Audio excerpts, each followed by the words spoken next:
Kebaikan tidak bergantung pada seorang insan, tetapi tentang sifat kemanusiaan. Saya, Aisyah Mehdi Darmiti Haidir. Ini kisah saya dan rakan-rakan. Saya beruntung dapat kawan yang baik.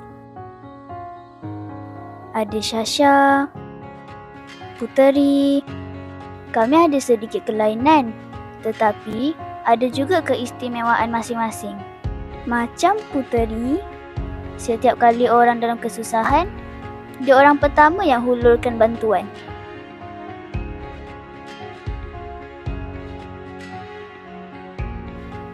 Syasha pula seorang yang menenangkan, seorang yang ceria dan sentiasa bagi semangat kepada kami semua. Orang cakap kami bertiga macam belangkas, tapi sebenarnya kami saling memerlukan. Akan tetapi, ada pertemuan, pasti ada perpisahan. Tuan GB, Ya saya. saya tengok data kat sini, prestasi Puteri layak ke sekolah lain. Betul. Kalau kita tengok prestasi dia layak ke sekolah yang lebih baik. Tapi, dia seorang murid yang baik. Rugi kalau kita kehilangan dia. Memang betul dia seorang murid yang baik. Tapi, kita tidak boleh bergantung kepada seseorang. Kita sebagai pentadbir perlu melahirkan lagi murid yang baik dan berperi kemanusiaan macam dia. Baik, saya tulis surat untuk dia. Baik, terima kasih Puan DBKM. Berita yang baik buat Puteri, tetapi juga kesedihan buat kami. Kalau dulu, kami sering berbalas surat untuk mengeratkan. Kini kami menerima surat yang memisahkan.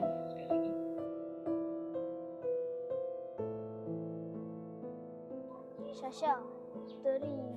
Puteri, kenapa pindah sekolah?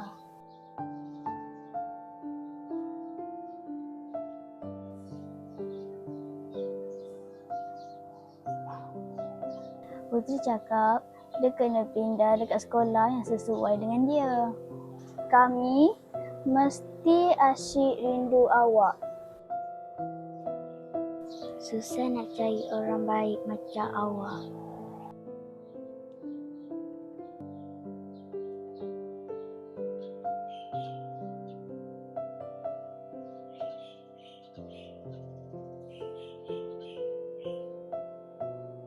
Puteri cakap, kebaikan bukan dari seseorang individu, tetapi dari moral dan kemanusiaan.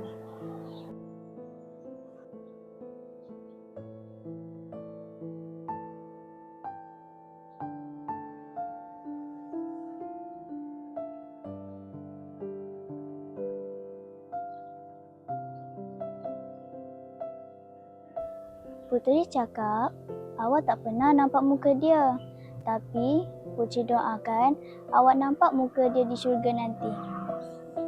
Saya berdoa kepada Allah, kita dengar suara awak di syurga nanti.